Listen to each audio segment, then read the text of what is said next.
자, 그러시면 요한복음 15장 18절에서 27절 말씀 함께 교독하시겠습니다. 세상이 너희를 미워하면 너희보다 먼저 나를 미워한 줄을 알라. 너희가 세상에 속하였으면 세상이 자기의 것을 사랑할 것이나 너희는 세상에 속한 자가 아니요 도리어 내가 너희를 세상에서 택하였기 때문에 세상이 너희를 미워하느니라.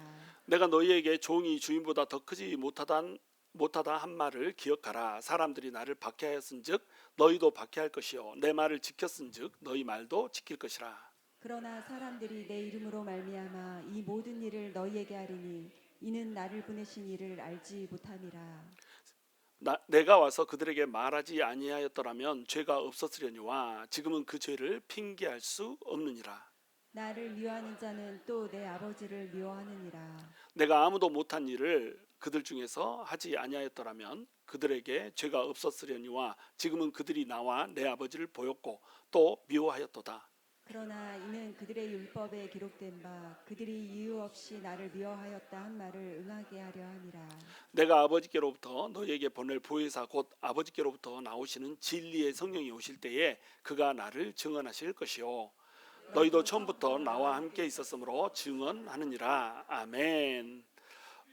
옆에 분들하고 인사하시죠. 당신은 사랑받는 자입니다.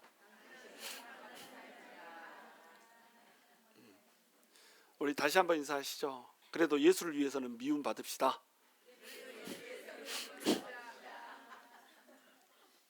오늘 미움과 사랑을 동시에 받는 자라고 하는 제목으로 이제 말씀을 전해드릴 텐데요.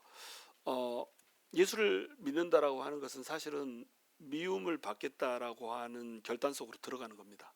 예수를 대충 믿으면은 미움 받지 않습니다. 근데 예수를 좀 잘 믿어보겠다, 성실하게 신실하게 한번 믿어보겠다 결단하는 순간에 여러분은 미움 속으로 들어갔다 이렇게 생각하시면 틀림이 없습니다.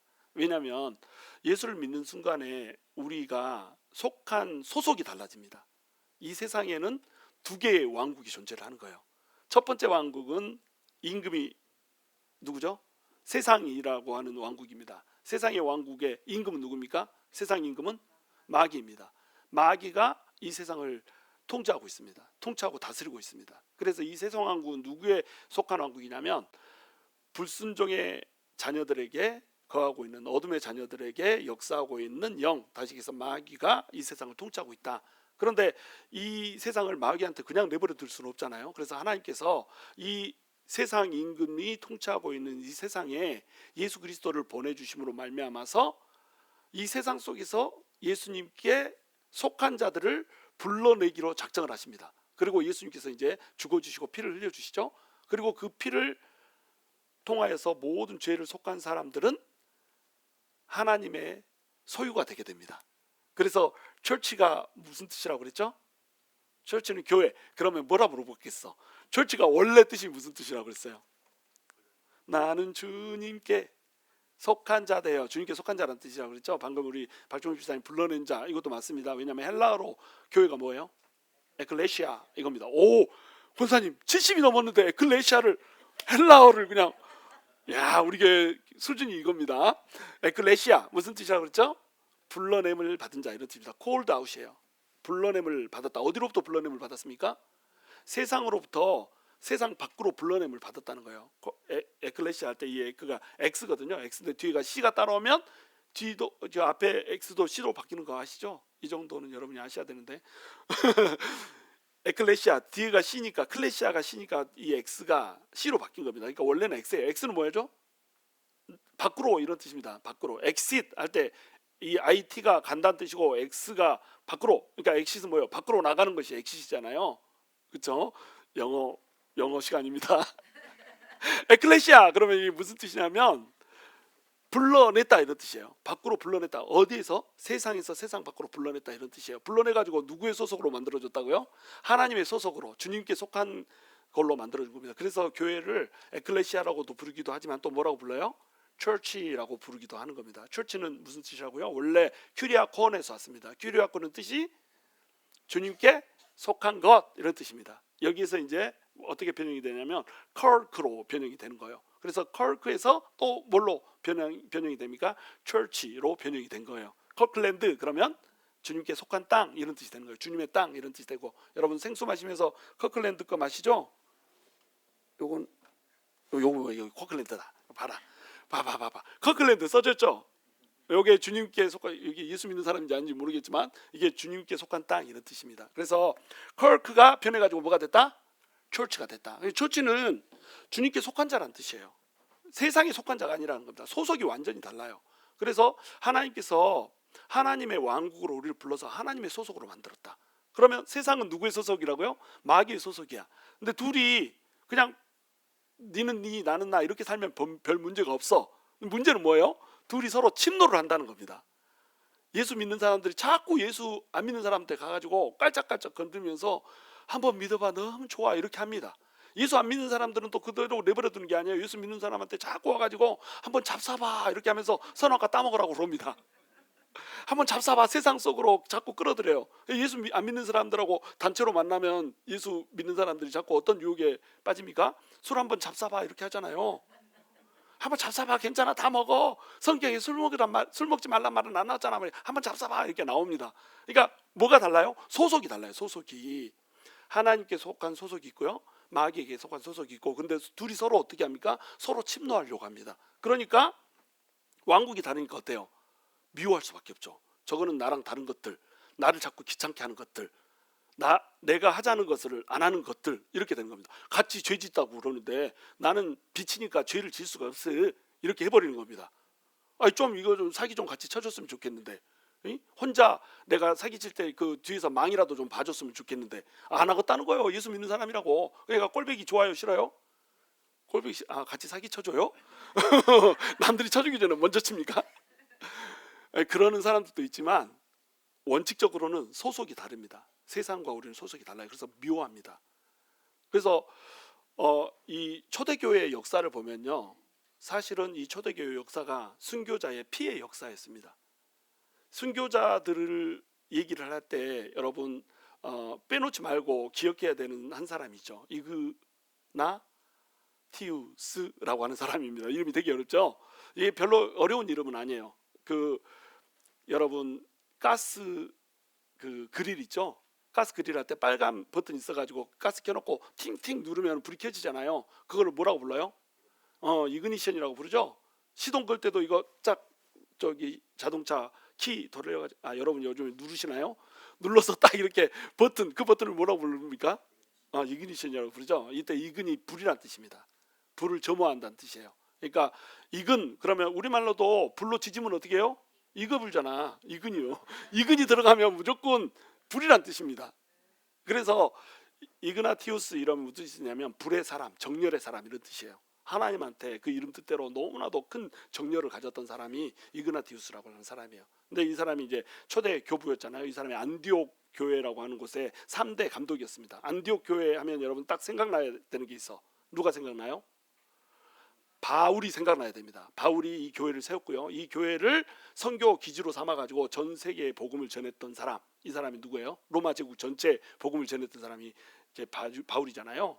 근데 바울이 그 복음을 전하러 돌아다닐 때 담임 목사로 있는데 담임 목사를 선교사로 파송해버린 교회가 바로 안디옥 교회다. 그 교회의 3대 감독이었어. 그러니까 얼마나 믿음이 좋았겠어요. 그래서 이 사람이 믿음이 좋은데 너무너무 믿음이 좋아가지고 이 사람의 별명이 뭐였냐면 테오포로스라고 하는 것이 별명이었습니다. 오늘 영어 시간이에요. 이제 테오가 무슨 뜻이냐면 하나님이란 뜻입니다. 포로스는 날른다는 뜻이에요. 이 캐리, 베어 이런 뜻입니다. 그러니까 하나님을 그 속에다 품고 다니는 자. 이 사람이 딱 가가지고 여기 서 있으면 하나님이 어디 있어요? 여기 있습니다. 왜? 하나님을 그 사람이 품고 다니거든. 내가 가가지고 또 여기서 딱 있으면 하나님이 어디 있어요? 여기 있어요. 그 사람이 가는 곳이 하나님이 돌아다니는 곳이다. 이동식 하나님. 이동식 하나님이야. 그 사람이 가는 곳에 하나님이 있어요. 왜? 그 사람 속에 뭐가 품어져 있어요? 하나님 품어져 있다. 별명이 이랬어요. 그래서 그 사람이 순교하기 직전에 한 7개의 교회, 이 소아시아의 교회랑 그 마게도니아 교회에 있는 교회들의 이제 7개의 편지를 쓰거든요. 이 7통의 편지 속에 자기가 자기 별칭을 쓰는데 그 모든 7통의 편지마다 뭐가 들어있냐면 테오포로스가 쓴다. 이그나티우스 테오포로스가 쓰는 글 막 이렇게 가지고 편지를 보냅니다. 그러니까 그만큼 자기 자신도 거기에 대해서 자부심이 있는 사람이 있어요. 하나님을 캐리하는 사람, 이런 자부심이 있었습니다. 하나님을 캐리하는 사람이니까 이 사람은 하나님을 데리고 다니는 그 곳곳마다 뭘 전하겠어요? 하나님을 전하는 사람이었단 말이죠. 그래서 그 하나님을 전하는 것 때문에 이 사람이 뭐가 됐어요? 잡혀가 가지고 이제 나중에 죽게 되는 겁니다. 그래서 초대교회 역사를 봐보세요. 12명의 제자가 있죠.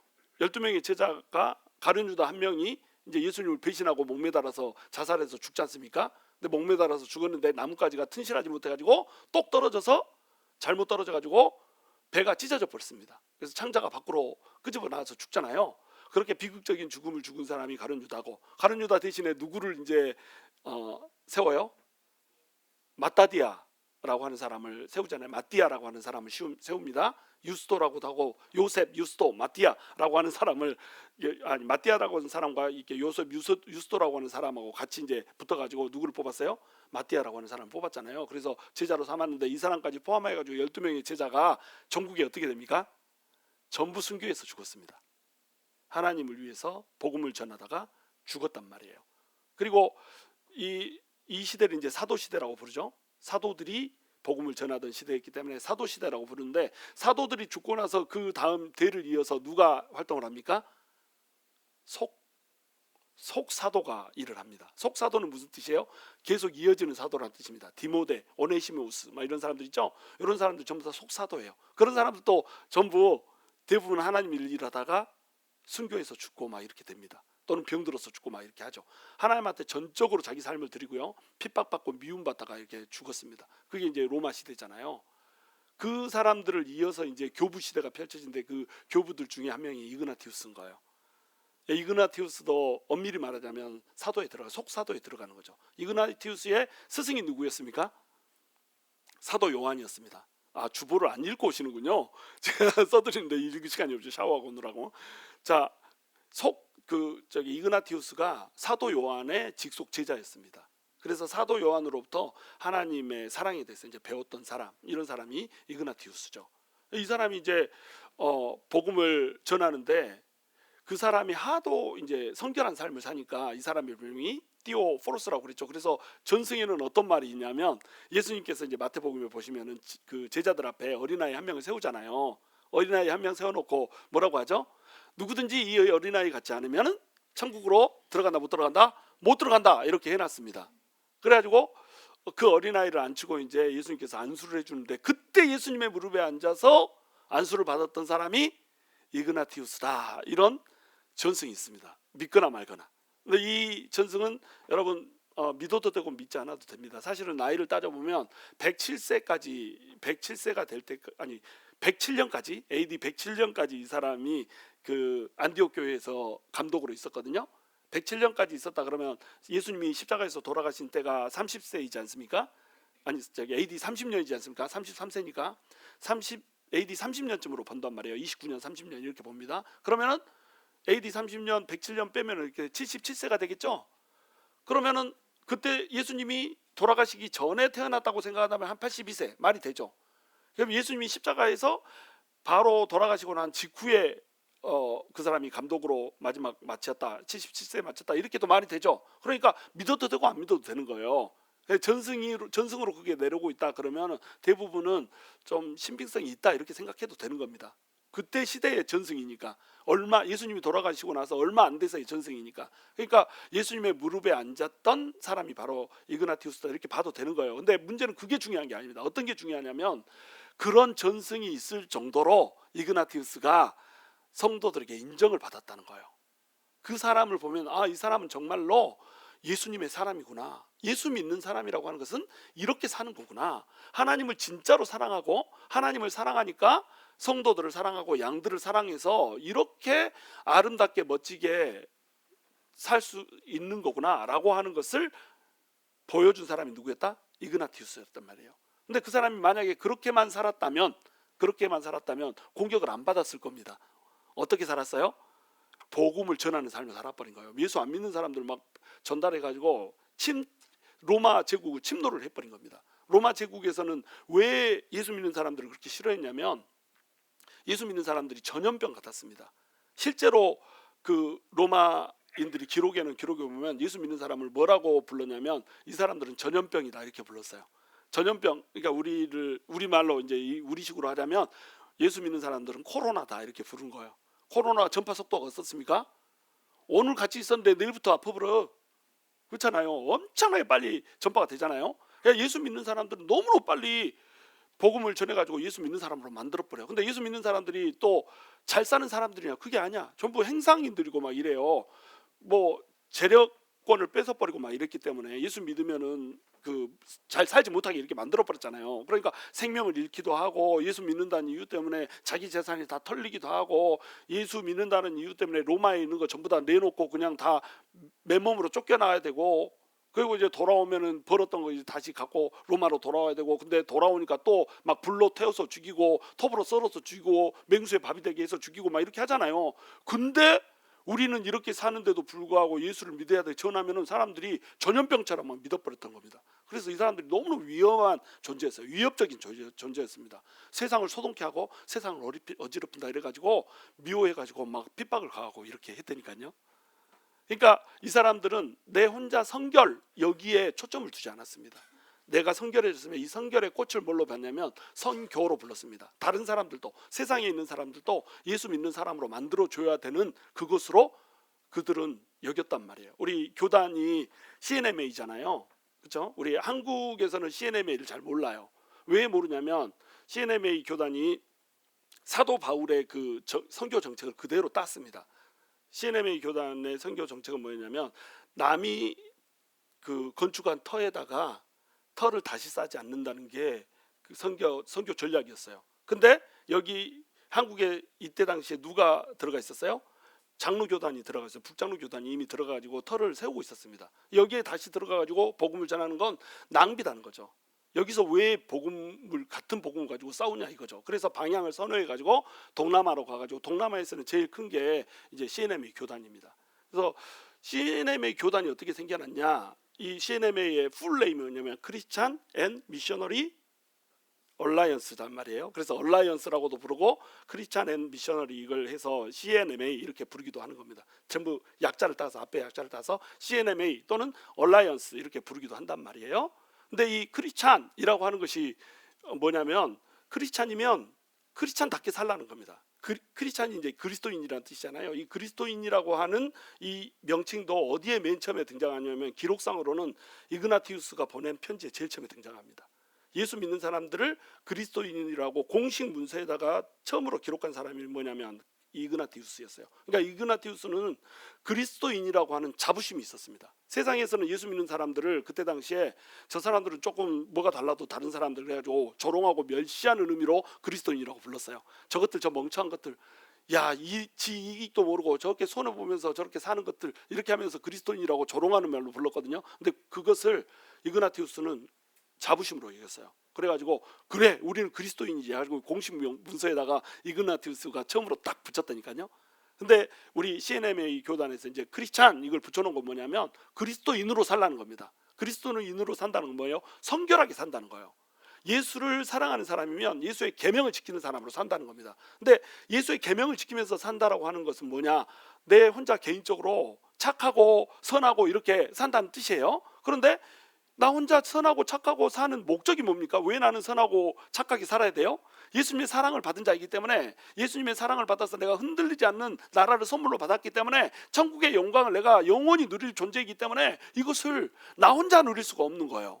그래서 다른 사람도 같이 누려야 된다라고 생각을 할 수밖에 없는 겁니다. 그래서 크리스찬, 이 성결, 크리스찬이 성결하게 살아야 돼. 이 성결의 끝은 뭐냐? 성결의 종말이 뭐냐? 성결의 종점이 뭐냐? 성결의 꽃이 뭐냐? 이것은 성교라고 하는 것을 그는 알았어요.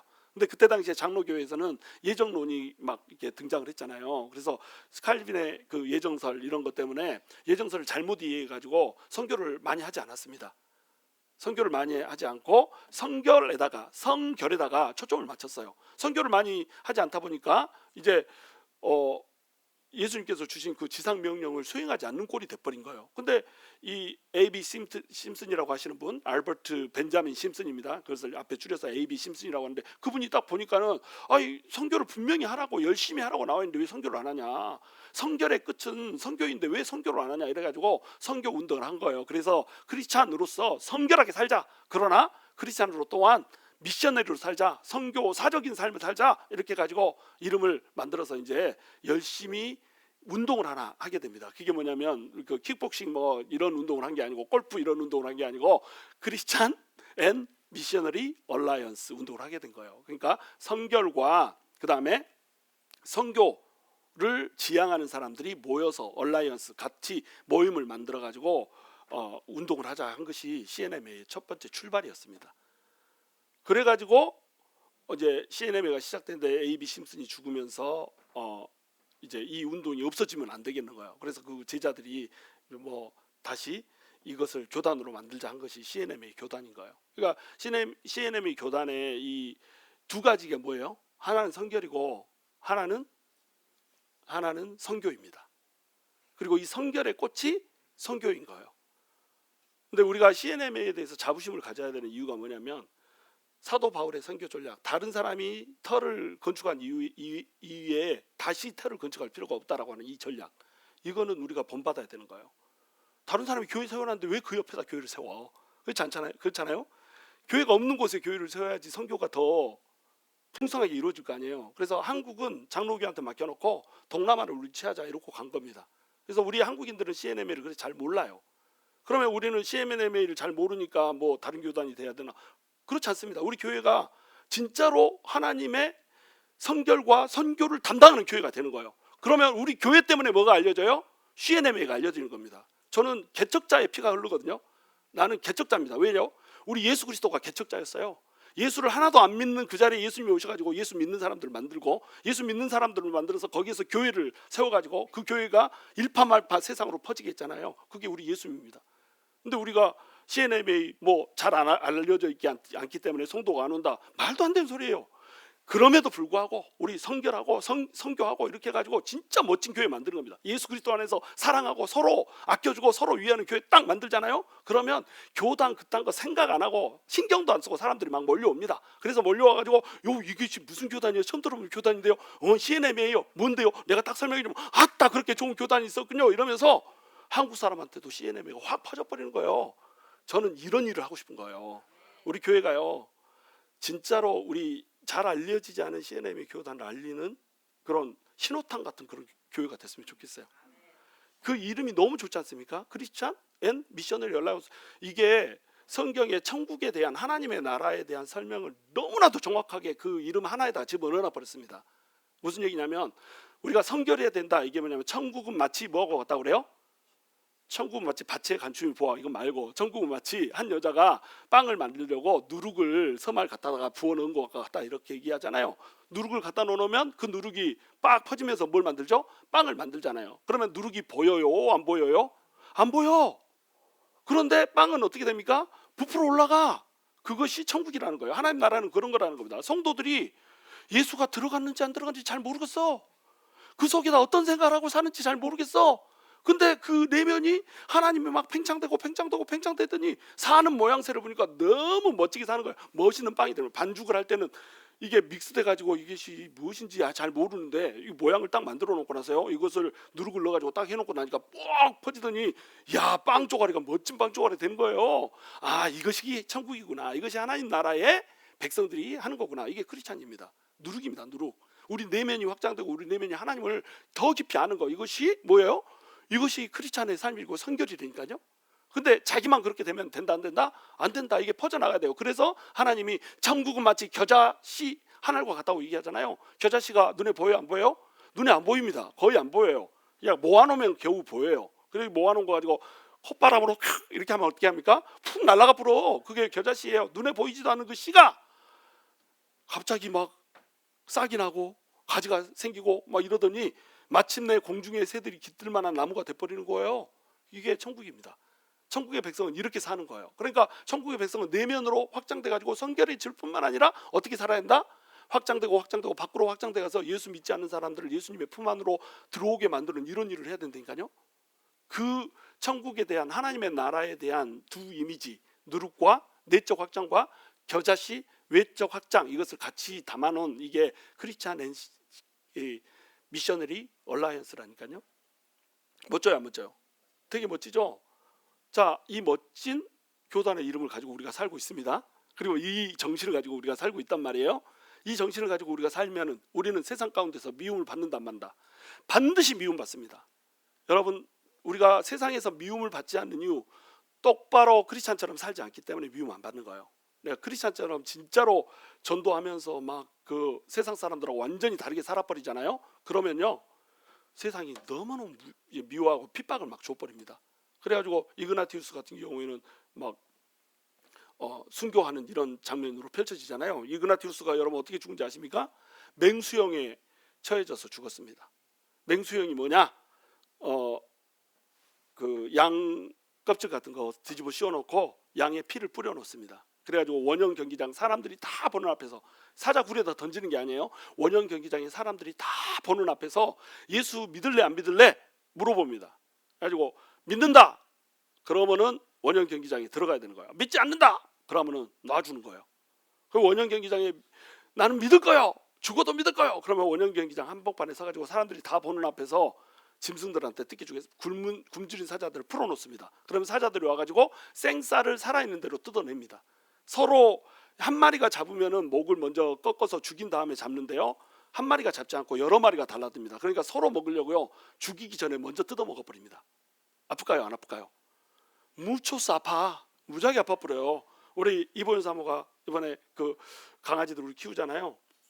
뼈다귀를 좀 준다고 손으로 잡고 있었습니다. 근데 그 손가락이 뼈인 줄 알고 강아지가 사정없이 물어버렸습니다. 그래가지고 손가락에 빵꾸가 나버렸어. 군용 하나가 여기가 났습니다. 그래가지고 그것 때문에 아파 죽겠다는 거예요. 그러면서 뭐라고 했냐면, 야, 늑대한테 뜯어먹는 게 이런 느낌이겠구나 막 이렇게 하면서 지금도 무지하게 아파합니다. 그런데 구멍 하나가 나는 정도가 아니니까요, 살점을 다 뜯어 먹어버립니다. 어떨까요?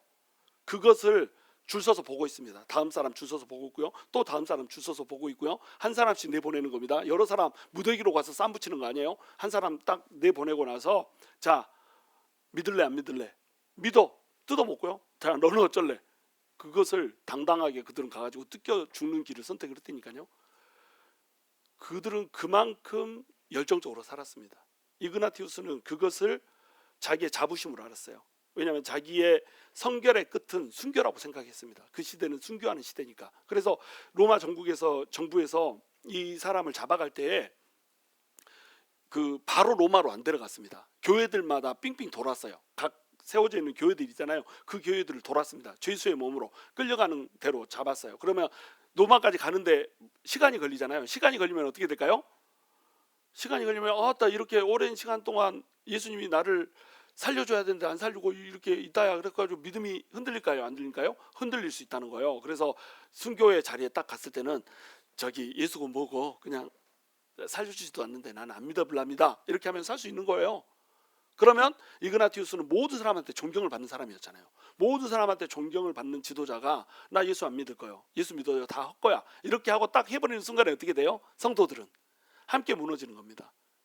성도들은요, 목사의 수준을 넘어갈 수 있다 없다? 넘어갈 수 없습니다. 아쉽게도요, 저의 영성을 여러분이 넘어갈 수가 없습니다. 그래서 제가 그렇게 그 죽을동 살동 제 영성을 키우기 위해서 노력하는 거예요. 제가 굉장히 바쁘잖아요. 지금 나는 지금 우리 교회 합친 후부터요, 그 건축가에다가 변호사에다가 막 리얼터에다가 막 지금도 이제 땅 팔아야 되니까 또 리얼터에다가 또 건물 리모델링 해야 되니까 설계사에다가, 설계사가 설계해 주지만 내가 설계 도면 그래서 막 보내주고 그랬어요.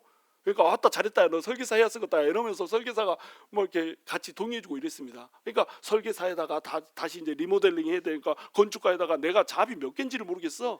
그러면서 내가 저기 화요일부터 토요일까지 새벽 말씀 다 전하죠. 새벽 말씀 다 전하고 또 풀타임으로 일하죠. 그리고 풀타임으로 일하고 또 토요일 날 새벽 기도 전하고 나서 또 신방 가죠. 그리고 주일 날 또 말씀 1, 2, 3부 있죠.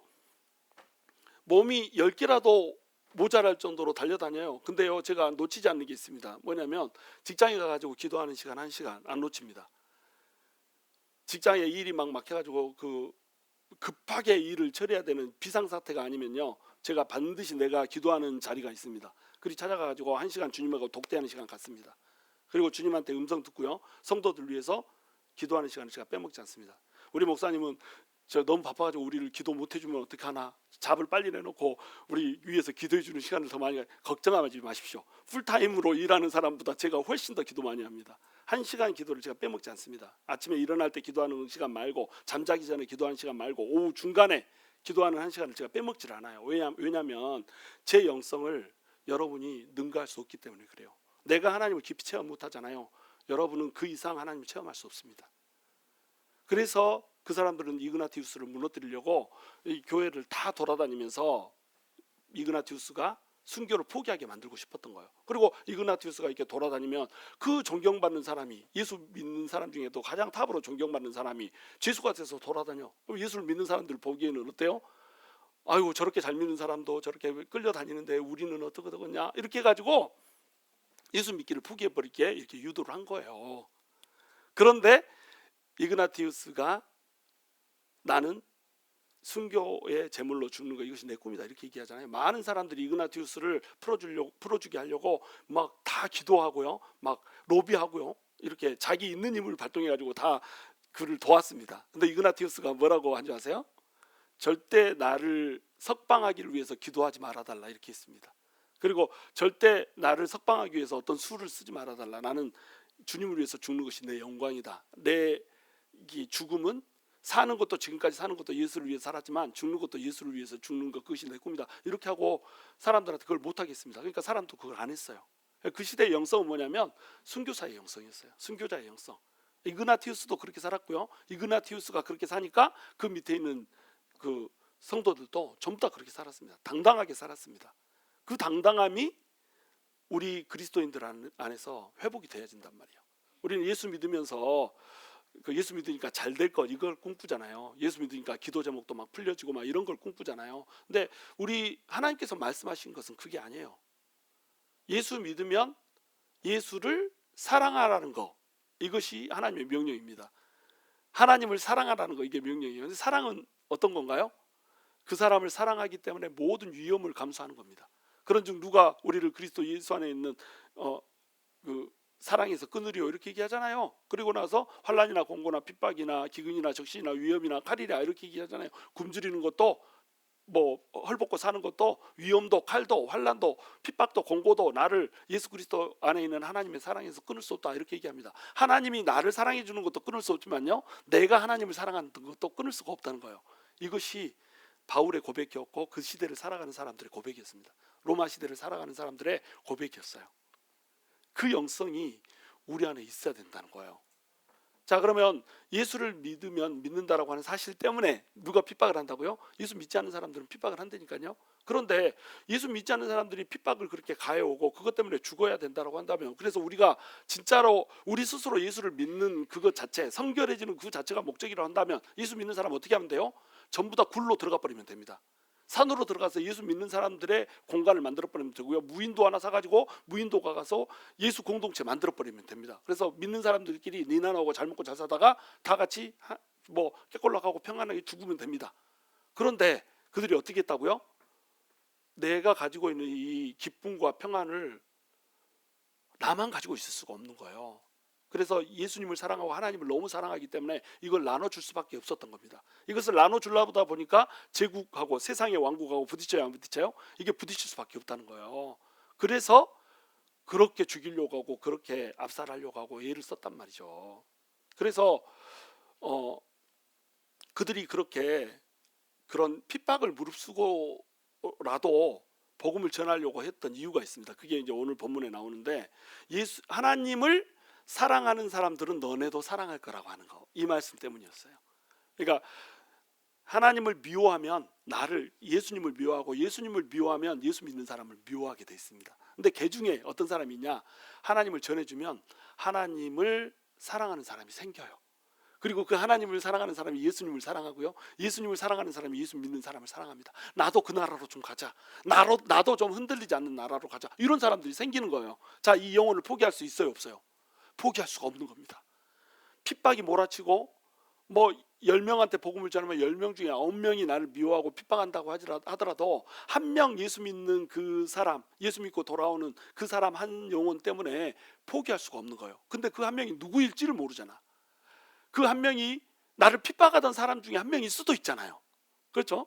그러니까 세상의 논리하고는 완전히 다른 거예요. 세상의 전쟁 논리하고는 너무너무 다른 겁니다. 두 왕국이 서로 맞닥뜨려서 싸우고 있는데 세상의 논리는 뭐예요? 싸워서 죽이자는 겁니다. 그런데 우리 복음의 전쟁 논리는 뭡니까? 싸워서 살리자는 겁니다. 그러니까 전쟁의 원리가 달라, 원칙이 달라. 싸워서 죽이자는 것들과 싸워서 살리자는 것들이 같이 붙어버렸어. 그럼 누가 이기겠어요? 현실적인 눈으로 볼 때 싸워서 죽이자는 것들이 이기겠지.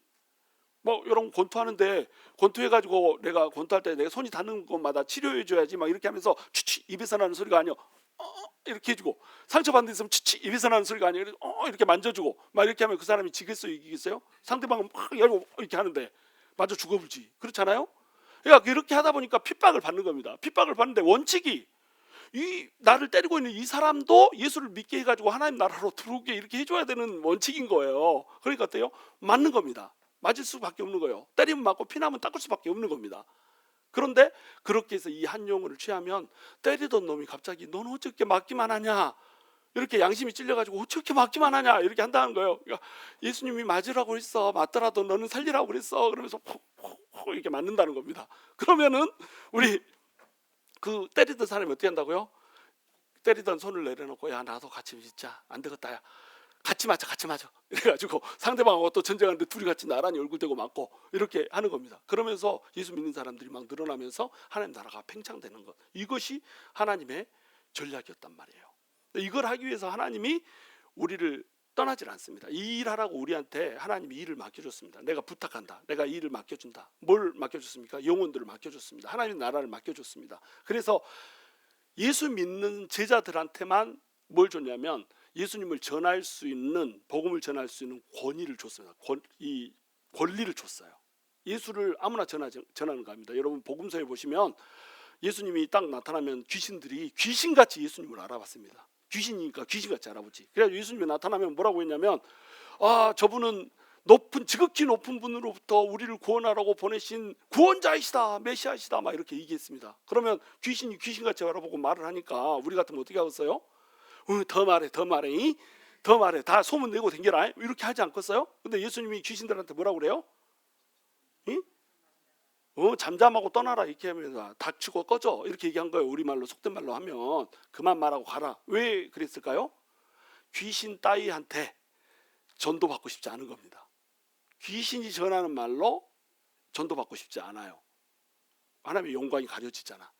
그래서 유일하게 예수 그리스도를 전하라고 세워놓은 사람들이 있습니다. 그게 누구예요? 제자입니다. 제자만 예수님을 전할 수가 있어요. 오늘 말씀해 보시면 성령님이 예수님에 대해서 전하고 제자가 예수님에 대해서 전하다 이렇게 나옵니다. 성령님은 근데 저 위에 계신 분이잖아요. 위에 분이잖아. 우리는 아니잖아요. 하나님이잖아요. 성령님은 제쳐두고 사람들 중에서 이 땅에서 호흡하고 있는 생명체들 중에서 예수 그리스도를 전할 수 있는 권리를 가진 유일한 존재가 누구라고요? 예수님의 제자입니다. 너 내 파트너 하자. 그러니까 예수님이 우리한테 뭐라고 불렀어요? 지난 시간에 넌 내 친구라. 친구가 친구를 대신해서 목숨을 바치면 그보다 더한 사랑이 없나니 나는 너네를 친구로 생각해서 죽었다. 너 내 친구 해줘라. 나는 너 친구라고 생각하고 죽었는데 너희들은 나를 보면서 나 친구 아닌데요 이렇게 하면 안 된다. 너희도 나를 친구로 생각해라. 친구가 가장 해줄 수 있는 큰 사랑이 뭐라고요? 친구를 위해서 죽어주는 겁니다. 그러니까 너네도 나를 위해서 죽어줄 수 있지? 이렇게 주님이 우리한테 부탁을 한 거예요.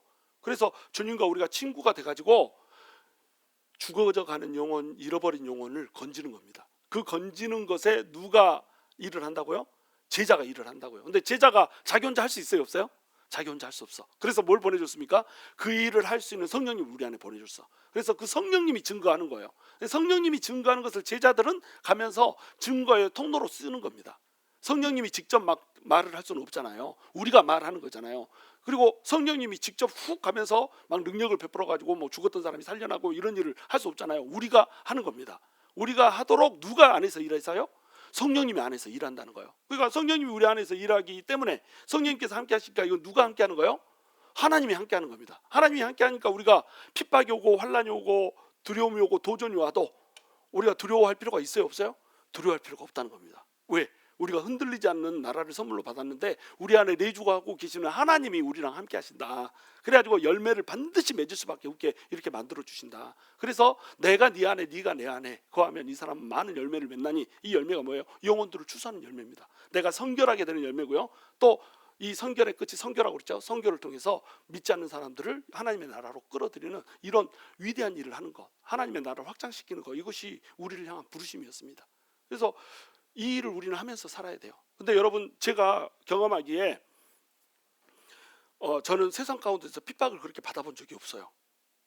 이 미국이라고 하는 나라가 이미 그 기독교가 퍼진 나라잖아요. 그래서 내가 복음을 전하면 복음 전한다고 나를 때린 사람도 없고요. 복음 전한다고 나를 막 조롱한 사람도 별로 없습니다. 예수를 믿어? 요즘 이 시대에 예수를 다 믿어? 이렇게 말한 사람이 가끔 있어요. 그러면 내가 뭐라고 하는지 아십니까? 아니, 이렇게 과학이 발달한 시대에도 생명체가 지 혼자 생겨났다고 하는 사람들이 있어? 이거 아니야? 막 이러면 오히려 제가 조롱하지 상대방이 날 조롱을 못합니다. 그러니까 제가 뭐 잘났다는 얘기를 하는 게 아니고요. 이 시대를 얘기하는 겁니다. 이 시대가요, 그 핍박을 받는 모든 나라들, 이런 나라에서는 아직도 순교자들이 피를 흘려야 됩니다. 피를 흘려야지 그 피를 먹고 하나님 나라가 자랍니다. 근데 이 나라는 피가 이미 흘려졌다. 그래서 이 나라에서는 복음을 전하는 이유로 우리가 핍박받지는 않는단 말이에요. 그래서 복음을 전한다고 막 핍박하고 학대하고 조롱하고 이런 걸 저는 별로 느껴보지 못했어요. 그런데 제가 교회에서는 핍박을 되게 많이 받았어요. 내가 받은 상처, 교회 밖에서 받은 상처는 거의 없습니다.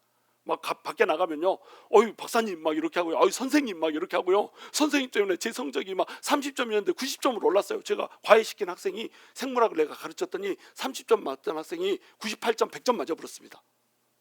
그러니까 선생님 막 이렇게 하겠잖아요. 그리고 막 제가 이제 손기술이 좋거든요. 나도 한국인이라서 손기술이 좋아가지고 막 테크닉 이런 거 가르쳐주면 그거 배우러 유럽에서 막 배우러 왔다니까요. 믿거나 말거나. 우리 이번 사모 저 사람이 굉장히 좀 성질이 아주 섬세한 사람이거든요. 그래가지고 세상에서 4명만 할 수 있는 그 혈관을 수술하는 그걸 하는 4명 중에 1명입니다. 다른 사람들은 그 실험하다 실패해서 실험 자체를 못합니다. 그런 여자하고 내가 살고 있어요. 뭐하다 이 얘기가 나온 거예요? 하여튼 그렇게 해가지고 복음을 전하고 막 이렇게 하니까 사람들이 막 그렇게 막 핍박하고 이러지 않는단 말이에요. 그렇죠? 그런데 교회 안에 들어오면, 교회에서는 하나님을 제대로 딱 믿어보려고 하면은 핍박이 벌써 들어오고 딴지가 들어와요. 같은 성도들끼리. 그러니까 여러분, 예수를 믿으면서 일주일에 한 번씩 그냥 주일 예배만 드리고 왔다 갔다 이렇게 하시는 분들은 교회에 시험 들 일이 별로 없습니다. 별로 없어요. 그런데 교회 와서 일 한번 해보겠다 이런 사람들은 어때요? 시험 들 일이 무지하게 많습니다. 내 뜻대로 안 됩니다. 일을 딱 해놓고 나면, 열심히 해놓고 나면 일을 하나도 안 하고 물에 손 한 방울 안 묻혔던 사람이 어떻게 해요? 왜 이것은 이렇게 음식을 왜 이렇게 짜다니? 바닷물을 퍼다가 음식을 국을 끓였냐? 막 이렇게 합니다. 음식이 좀 탔잖아요. 그러면은 뭐예요? 먹고 암 걸려 죽으라는 거예요? 막 이렇게 합니다. 쥐는 안 해놓고. 그러니까 일을 하고 열심히 한 공간으로 들어오면 들어올수록 어때요? 오히려 욕먹고 비난받고 이런다니까요. 그게 그렇습니다. 되게 신기하죠? 근데 한 연중 행사로 나온 사람이 있습니다. 1년에 딱 2번 나와. 부활절에 하면 크리스마스에 한 번. 그리고 그 사람 나오면 너는 6개월 동안 뭐 하다가 인제서 교회 왔냐? 막 이렇게 해요, 안 해요? 이렇게 안 합니다. 어머 왔어요! 막 이러면 뽀뽀하고 난리 납니다. 매주 자기를 위해서 음식하고 섬겨준 사람한테는 음식 짜게 했다고 욕해놓고, 6개월에 한 번 와가지고 아무것도 안 한 사람한테는 어머 왔어요! 이렇게 하고. 이거 뭔가 잘못된 거 아니에요? 응? 그러니까 열심히 들어와서 뭔가를 하면 할수록 여러분 핍박을 받게 돼 있습니다. 아무것도 안 하면 사랑을 받게 돼 있습니다. 같은 교회인데요, 교회에도 세상 나라가 있고 하나님 나라가 있습니다. 왕국이 갈려져 있습니다. 하나님을 너무 뜨겁게 사랑하잖아요. 진짜로 사랑하는 척하는 말고 진짜로 뜨겁게 사랑하잖아요. 그러면 열심히 헌신하고 열심히 하나님 사랑하는 사람을 사랑할 수밖에 없게 돼 있습니다. 제가 아까도 설명드렸지만 정말로 이게 잠잘 시간 줄여가면서 사역하고 있잖아요. 슈퍼맨처럼 일하고 있으면 내가 나를 봐도 오면 어떻게 이렇게 한대니 이렇게 생각할 정도로 아주 대단합니다. 너무 잘했어. 이렇게 내가 하고 있어. 근데 이렇게 하고 있어도 좋다는 사람이 있고 또 아직도 모자라는 사람이 그거밖에 못하는 사람이 있고 이렇습니다. 왜 그럴까요? 나라가 갈렸다. 나라가 갈려 있습니다. 하나님의 나라가 있고요. 교회에서도 세상 나라가 있습니다. 그러니까 나라가 갈려 있기 때문에 열심히 하는 사람들은 반드시 이것을 생각하십시오. 내가 하나님 앞에 헌신하고 열심히 하려고 마음 먹는 순간에 나는 핍박 받아야 된다라고 하는 것을 응당하게 여기십시오. 저는 교회에서는 한 번도 천대를 받아본 적이 없는데요. 교회 안에 들어와서 멱살도 잡혀봤고요. 동물욕 들어봤습니다. 도그 베이비래. 나한테 18이래. 막 18 베이비래. 이런 욕을 막 적나라하게 막 들었습니다. 아, 그걸 입으로 막 내고 그러면 어떡해요. 그런 욕을 들었다니까요. 내가 뭘 잘못한 게 아니야. 예수를 제대로 믿는 방향으로 가려다 보니까 그렇게 하더라고요. 예수를 제대로 믿는 방향으로 하니까 세상적으로 교회를 끌고 가고 싶은 사람은 내 멱살을 자꾸 흔들더라고요. 자, 그러면 우리는 어떻게 해야 됩니까? 멱살 잡히고 흔들리는 것을 응당하고 자랑스러운 걸로 여겨야 된단 말이죠. 그것이 하나님을 사랑하는 자의 모습이라고 하는 거예요. 여러분 열심히 하고 싶으시죠? 근데 사람들 때문에 시험 들죠? 그러면 여러분 사람들 때문에 시험 들어가지고 난 도저히 못하겠다 하고 다 내려놔 버리고 이제 방송으로 예배 드리죠? 그렇게 하지 마십시오.